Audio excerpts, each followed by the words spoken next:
Hi, I'm Scott. And I'm Andrew. And thank you for joining us for Hebrews. Hi, I'm Scott. And I'm Andrew. And thank you for joining us for Hebrews Podcast. Where we talk about our personal experiences being dads in the day-to-day life of raising kids. And coffee. Lots of coffee. Lots of coffee. Lots of coffee.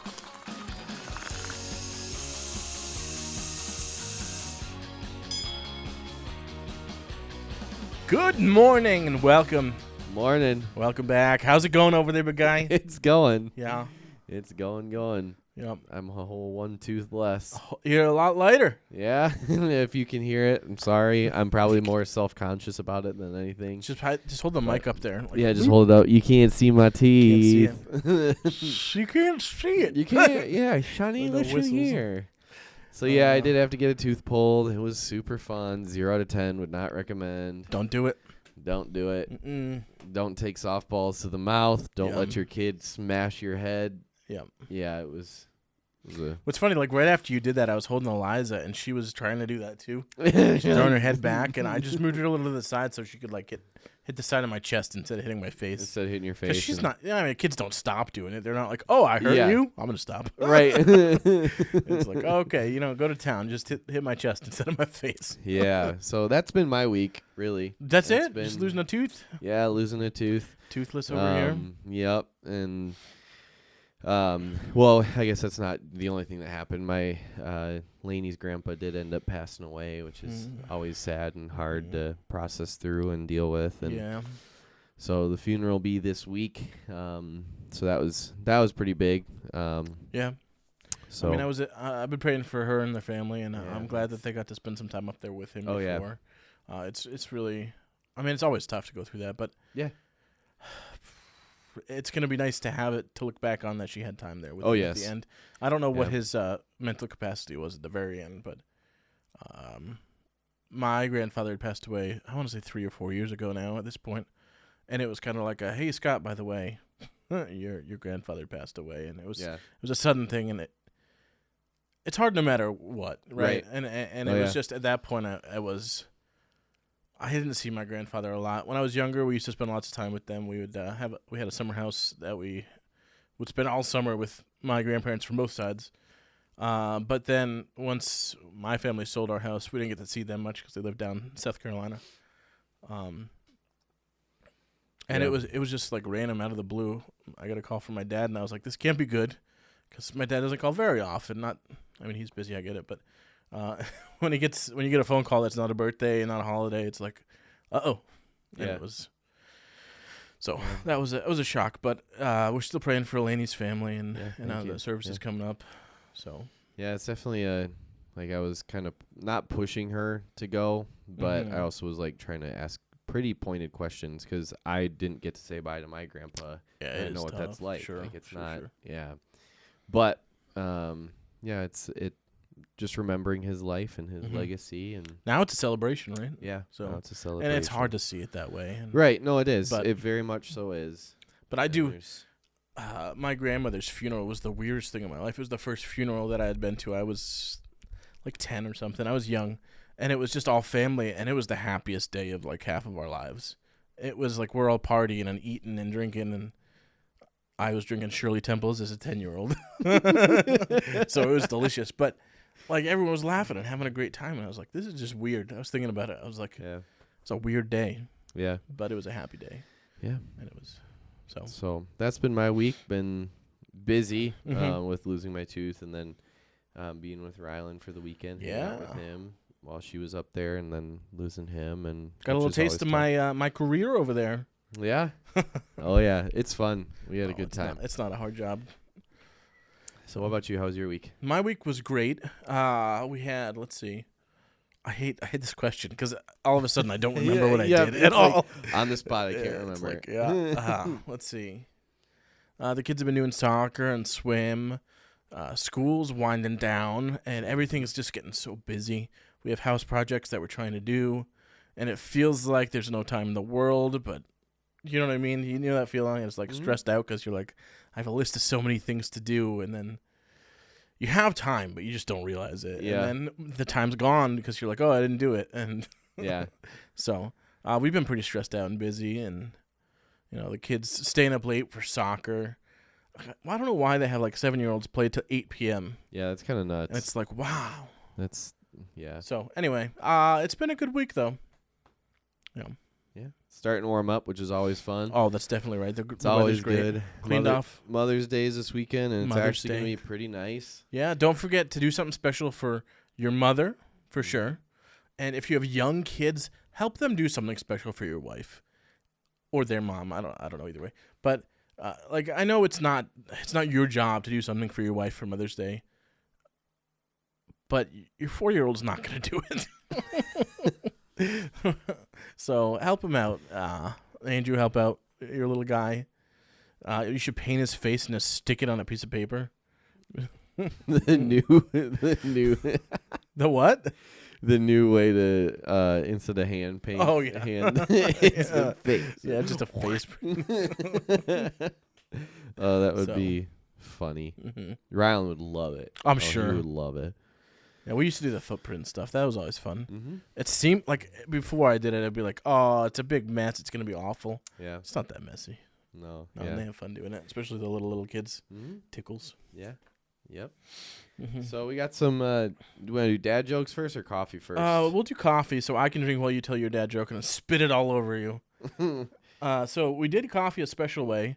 I don't know if you guys are bougie way. Well, not really bougie. No, yeah. Kind of ghetto, to be honest with you. I don't know if you guys know about like Instagram Reels or TikTok videos or Facebook. Is it Reel on Facebook? I think. Is it just so Instagram now. Reels over no, on I Facebook? think it's Facebook Reels now because of Meta. Meta.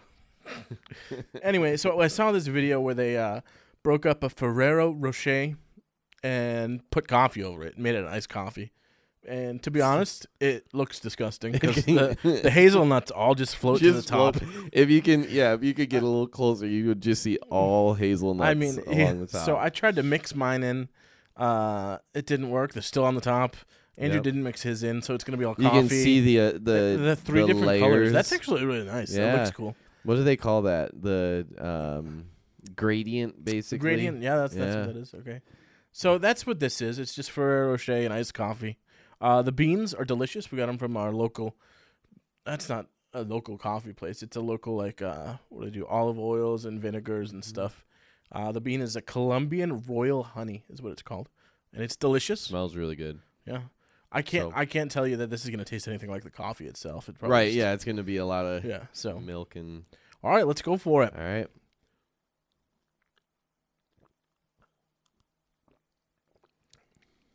You have to filter out the hazelnuts.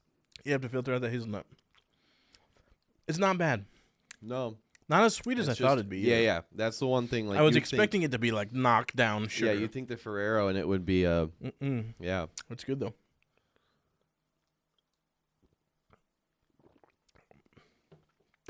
Yeah, it's good. It's good. All right. Dad joke of the week here for me. I got so I was outside with my kids and I told Olivia to do some weeding. And she's weeding and she goes, "Dad, I don't like weeding." And I said, "Really? I thought you were digging it." Digging it because of weeding. Digging it. How about this one? So I picked this one in lieu of my recent escapade. How did the dentist congratulate the golfer with a painful cavity? Great job on the hole-in-one. That's a good one. Get it? Because I got a hole in my mouth. It's a gap. It's a gap. It's the London look. It's the London look. I think they have all their teeth. I think they just have. Yeah, it's weird. the front. It's the front two teeth that. Oh, really? Yeah, you haven't heard of that? No. It's it was one of the big crazes. Some are there, yeah, some are not. Some are there, some are not. I've got summer teeth now. Yep. Oh my goodness.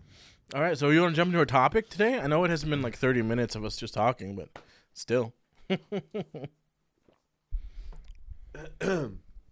So today we're going to talk about what it means to be a role model or a mentor for your kids. Well, I shouldn't say because this isn't. We don't want to do we'll have some suggestions, but take it or leave it. This isn't a 3 steps to be a good mentor, 3 steps to be a good dad, but just kind of what we've learned or what we're learning. Because I'm still very much so early in the dad life, as Rylan is only a little over a year and a half, where the dad life. Your oldest is almost 10. She's almost 9. She's just over 8. Right, but no, like just thinking Sure. like Yep. like she's closer to 10 than she is to 5, which is just because when we were here a couple years ago, it's so crazy how fast they were so little. Yeah. I'm sure it's just mind-boggling for you. But anyways, It's crazy. Time goes real fast. Yeah, you'll like tomorrow does. you'll turn around and you'll see RJ. Yeah, it is crazy. Like they always say, like time moves fast, and then have kids, and then it moves faster, and it really does. But, but the whole mentor thing, like, I don't know. It's. I always think of like my mentors in my life, and my dad is definitely one of those. Like I always look up to him and kind of like how he did things. That's kind of like driven me to evaluate like what I do and how I respond to things, and understanding that, you know, like I'm never gonna be perfect. Yeah. And that's okay. Like we're human. Like God created us to be perfect, and then, you know, in fall of man, all that craziness, and we all make mistakes and we all learn from them. We're not supposed to be like, there's no perfect dad out there. Like, even though I love my dad, I know, and he knows that there's things that he did wrong, but part of that mentorship aspect and being a good role model is to like fail, because we will fail, but fail in the right way. Sure. And like maybe saying, hey, you know, like I can think of some times where my dad did something wrong, like not like terribly wrong, but did something that, you know, could have done differently, and he would say, you know, I'm sorry, I should have done this differently. Yeah. And it's stuff like that it's, and we've talked about that a little bit. I think it was at least 3 or 4 episodes ago, where we talked about like those times, like, yeah, they may not outweigh some of the times where maybe we burst out in anger or something just out of, you know, the things we're dealing with, but it also is a staple in our kids' minds of, hey, dad did this, and he may have acted or said something, whatever, but then he also came back and reinforced, hey, I did that wrong, will you forgive me? Yeah, and that's important, really, to admit to not doing something correct. So. Right. So yeah, that's something that, like, if I were to be like 30 years down the road, and I would like probably cry if I heard Rylan tell me that, you know, you were a huge role model to me because of this, like that you were just number one, like I would hope that he would see that like my heart for the Lord and my tenderness for that. And I'm not good at this kind of thing of like saying what I'm good at, but I don't think there's a good way of saying it. But anyways, maybe there is a good way, but but I mean, I would hope that Rylan would see that and see that in me. And if he wants to be like me, awesome. If he wants to learn from me, great. I just hope that I can be the best dad that I can and show what it means to be a lover of Jesus, a family man, and someone who loves their family with everything and learns and all that. So I know that was a lot and kind of like. No, it made sense. It was a good kickoff here. Mentorship in a relationship as a father and a son is a lot different than my approach to mentoring my 3 daughters. Right. I really have to be careful what I do, and not only am I an example of what a father should be to my kids, but I'm also trying to be a good example of what my children should look for in a husband to his wife. Right. And it's something that, like, I've caught myself, the way I talk with Nina or the way I interact with her on a daily basis, and I try to catch and I try to make sure that I'm a role model and that they want to see, that I show them what they need to see in a person who is there for them. Oh, yeah. So it's challenging for sure. I'm not saying it's harder or easier one way or another. It's a completely different animal. Yeah. But that being said, it's a blessing. It's a different way to interact with my kids that I enjoy, and I hope that they see the times that I try, right, and that I do fail sometimes, and that, like you were saying earlier, it's important that they understand that I do fail, and I don't get it right 99%. No, I don't get it right often. It's true. But it's a learning process. Yeah. And that's an important thing, Absolutely. especially in mentors. Absolutely. Seeing that they are not perfect, that they are fallible. Right. Because there's that balance, I think, of, seeing, like, there's that, I would 100% agree and argue that, if you're only showing your kids, like in this, I would say is pretty sound advice. If you're only showing your kids and exemplifying, like, hey, no, I'm putting on that face that I'm perfect and I never make any mistakes, you're going to set up them for failure because there's no way that you're going to be 100% perfect. Mm-hmm. But on the flip side, you also shouldn't be like sitting down and sharing every single little detail of every time that you've messed up. Correct. There's that healthy balance of, especially when it's, like you said, the way that we treat our wives, like, and it's totally different for us. Like, I want to be a good example to Rylan of what it looks like to be a husband. And you want to be a good example to your girls of what a good husband looks like.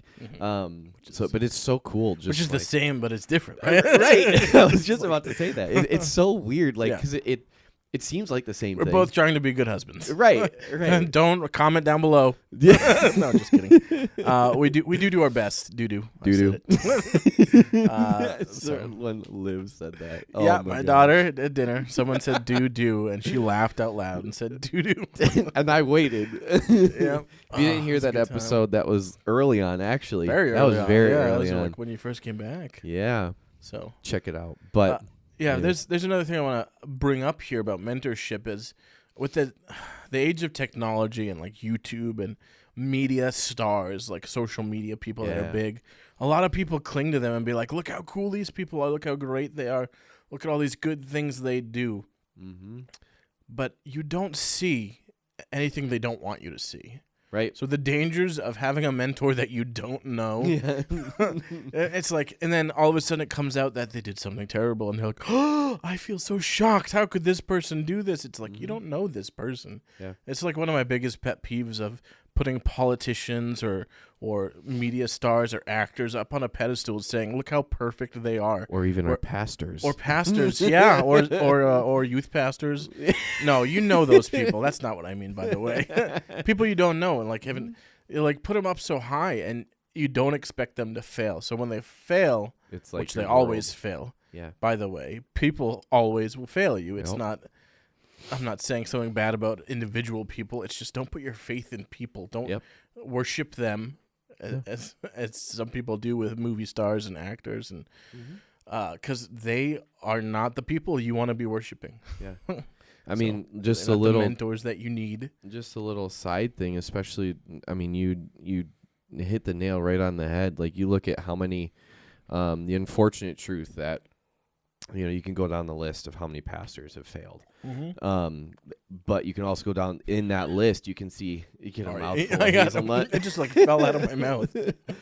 And you can see in those churches, you can see how many people have fallen away because of that failure. And that doesn't mean that we need to I'm by no means saying we need to excuse them and just give them a pass. Like, no, if they failed, like, you know what the thing is though, we're not here to pass judgment on people. Right. It's not our job to discipline a failed pastor. But it's also not our job to put that person in a spot that when they fail, my faith fails. Exactly. And that's what you were getting at. Yep. Yeah. And it's so like, it's sad, like hearing that. But it's so true that people get put into this place of leadership. Let's call it, whether it's a politician, a pastor. I mean, I wouldn't leader when it comes to like the social media world. It's a little different. It's kind of. I think it's more. It's a leader in the sense that there are followers. Yes, and not in like leadership, but there are people that follow them. Yeah. So that no matter like they're not trying to be leaders, it's just that people cling to what they want to cling to. But like you said, we put them on this pedestal, and it's like they're perfect. They've got the 2.5 kids and the white picket fence. This is what I want to be. I always wanted half a kid. I guess I got that wish with Eliza, her little tiny baby. Yeah, I never just round it. Like, that just sounds weird. It does sound pretty weird. I get it. It's a statistic, but still, who wants half a kid? Anyways, but no, it's so true. And part of that mentorship aspect in being a role model, especially for our kids, is there's that buy-in aspect. I mean, scripture's clear. Iron sharpens iron. Mm-hmm. And yes, that it's talking about a little bit differently of like growing together, but part of being a mentor and part of being a role model is that growth aspect. Yeah. Like the mentors that I can think of off the top of my head, I have wept with, I have spent time talking with, like through the hard times, through the good times, and it's those relationships that like I know I can go back to. Yeah. And I can look to and say, hey, you've been there for me before. Mm-hmm. Help me through this again. Sure. Or again, or in a different way, you know what I mean? So, yeah. But there's definitely that, you got to get that, have that, as the kids say, #time in. Is that a sign still? I don't want to put any signs up anymore. I feel like I could get in a lot of trouble. Yeah. Yeah. So. But yeah, I think it's so crucial, Mm-hmm. especially in today's day and age where like most families either don't have a father or don't have a mother, and the majority is sadly the father figure that is missing. Mm-hmm. But there's also a lot of families where the mother figure is missing, and just remembering that, you know, in a lot of relationships, whether it's especially our own kids, Yeah. like being that mentor and showing them what it means to be a good husband, to be a good father, to be a good man of God, but also to sometimes I'm a man of God. Oh, this is Sorry. a norm. Yeah. Just breaking out. Music comes into my brain so much. I'm sorry. Like half the time it's just running through songs. Yep. And only like 50% are 90s Christian music. Yep. So. But also remembering that, you know, there's other people that are watching Mm-hmm. and are needing that kind of mentorship or that role model in their life. Like that's one of the, I'll stop here and let you talk for a little bit, but like when I have older people that ask if they can be a youth leader, like I love that. Yep. Because, and they think, well, I'm not cool. Like I'm not going to get down and run around. Say that's with the true. You're not, kids but we still need. No. I say it carefully. No, I'm just kidding.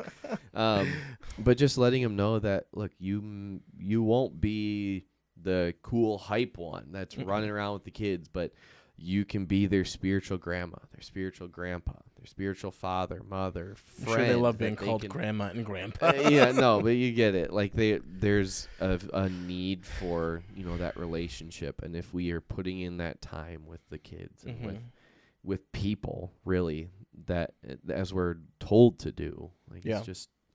Yeah, community is huge. Yeah, and I've heard that before, that the problem with the current church. Now, I'm not going to get too deep into problems with the current church. I didn't mean that in any sense. But the some of the issues that current churches that I've been in. Church. Yeah, sure. That's right. Big C. I like that. Not our church. Maybe our church. Who knows? But I'm not picking on any church in specific. But it's the generational gap is divided, and it stays divided because of people be like, I'm not cool enough to talk to the kids. And the kids are like, they're just... I mean, they probably think they're not cool, like the older people, so they don't talk to them. But there's a lot to learn from older people. Oh, yeah. And the mentorships that you can foster and grow between someone who's experienced in Christ and in church, with a youth or with a younger man, or even in life. Yeah, exactly. Like, there's great life lessons to learn. Yeah. There's great mentorship possibilities there. Oh yeah. And it's just something that you don't see often in church, for one reason or another. But it's definitely a line that you can see in the church, and honestly in humanity in general. Yeah. It doesn't even have to be in the church. Yep. Yeah. There's that thing that history is bound to repeat itself if you don't study it, right? You know, that whole like spiel. Yeah. and it's funny because we don't listen to the people that have lived through history. Yeah. Like Generation X or whatever the current generation is, Z, Millennials, Y, Panda Bears, Alpha, whatever's happening. They don't listen to the baby boomers or whatever the old people are nowadays. So they've got a lot to say. Yeah, there's that intergenerational communication that needs to take place and is required. Like if we are going to be people that are united again, that are going to be, you know, there, like, and I feel like we've been making some broad statements. Absolutely. And that's okay. And it's easy to make broad statements. Right. But I mean, where we're at as people, as human beings, like we are so incredibly divided. And the only way to, reunite that is to talk. Like that's really what it is. Like, and accept that, like, hey, you're different than me, but like you said, like the older people have something to give. They've seen things, they've experienced things, but on the flip side, the younger people also have things to give. They have do. new Well, they have the ideas, future to give. Right. Exactly, they are. And not that it has to be a two-way street, a two-way communication between them. That's what when I get an opportunity to share with the church and stuff about that. Like it's my heart that, we are a church that breaks the mold, that changes that. And I'm grateful for all the people that are investing into the next generation, whatever that investment looks like. But we have to, like, more so than like just humanity, but it's definitely like in the church. Yeah, like it's huge. But that mentorship it's needed, and whether or not the person that we're talking to really receives it at that time, like not that we're being pushy or anything like that, but I can guarantee that, like, I remember looking back on some people's actions and the words that they spoke to me as a kid, and not that that's like it doesn't hold as much weight as like when my dad says it or when my grandpa would say it, but that's just because like they were my mentors. Yeah. But seeing their buy-in and their actions, where it's huge. Yeah. I'll close here with a little story of my own as mentorship. My dad, I love my father, and he holds a special place in my heart. But my parents got separated when they got separated. They separated when I was in 6th grade. So it was a hard time in my life. There were men in the church that are older that stepped up into a position of mentorship that needed to be there, and it was a huge blessing.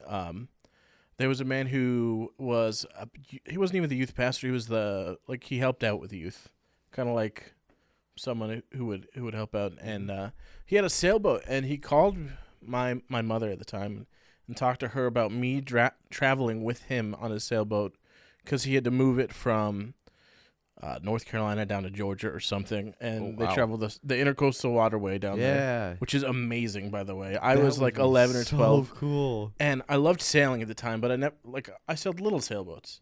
So, but this man took me, and his daughter came with us, and his mother as well.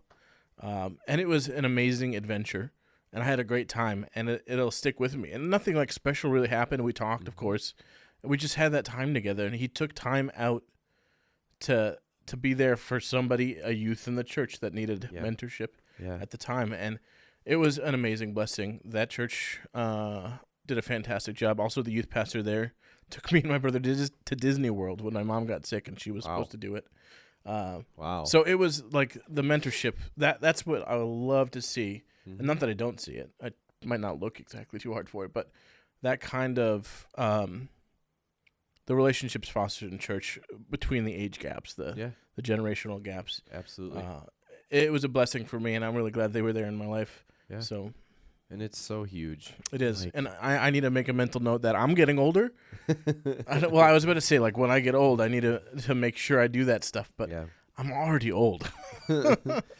I'm getting there. Yeah. I actually have to think my youth pastor was probably in his like mid-40s at the time of bringing us down to Disney World. Maybe a little bit older, but not much older than what I am here. So, and we're getting there. Not you, but me. Yeah. Well, according to some people, I'm old. I'm just kidding, but not really. According to some people, you are old. Yeah. But I guess we'll kind of close with this: that the idea of being a mentor, we don't have to have all the answers. We don't. It can be something as simple as taking them along to do something, if they're walking through something, being there for them. You don't have to be and this is something that I've caught myself even as a youth pastor. Like, what do I have to offer these teenagers sometimes, and when they're Mountain dealing Dew. with their stuff? No, seriously, sometimes it is just things. Hey, do you want a Mountain Dew? Let's talk. Or do you just want a Mountain Dew and I will sit with you? And as feeble. That's the right word, right? Simple, dumb. Yeah. Is that what feeble means? Feeble-minded is usually the phrase, Yeah. but yeah. As simple as that seems Simple, for us, for sure. it's huge. It is so huge because that shows when they're in the right mindset and when they maybe step back and think about it, it shows that, hey, we care about them. We're there for them, and we're someone that they can look up to. Whether it's our kid, whether it's someone that we've met, we know they're going through a hard time, or maybe they're not going through a hard time, and we just feel led by whether it's the Lord or like, hey, we somebody tells us, hey, this person, whatever. Yeah. That it's that aspect of just being there. And so that was a good topic. Good Yeah. conversation. Yeah. Mentors. So thanks for joining us today, Mentees. and we're excited to. Mentos. We've got some Mentos. Mentos. The mint. Mint. Sorry. But whether you're following on Instagram, if you're not on Instagram, check it out. We've got some reels going up. Hebrews some good times there. _podcast at Instagram. Yeah. Whether you're listening on Facebook, if you're on Facebook. Facebook.com. Everyone's there. Yeah. Or we have the YouTube channel as well as Spotify. Check those out. We do have the Podbean, but I don't think we have too many listeners on Podbean. I don't know. I'm not sure how that works, to be honest with you. I think Yeah. that the statistics that we can see on Podbean are Spotify as well. Yeah. So I don't know. Just listen. Listen Just to the podcast. listen. Enjoy it. Leave a comment if you want. Yeah. Facebook is a good place to comment. We're on that every day watching to seeing if anyone says anything. No one does. No, I'm just kidding. Lay on the guilt trip heavy. So, we thank you guys so much for being here, and we'll catch you next week. Don't forget, next week. Thursday, 5 a.m. is when it 5 goes up. a.m. You can listen anytime. We'll see you next time. See ya.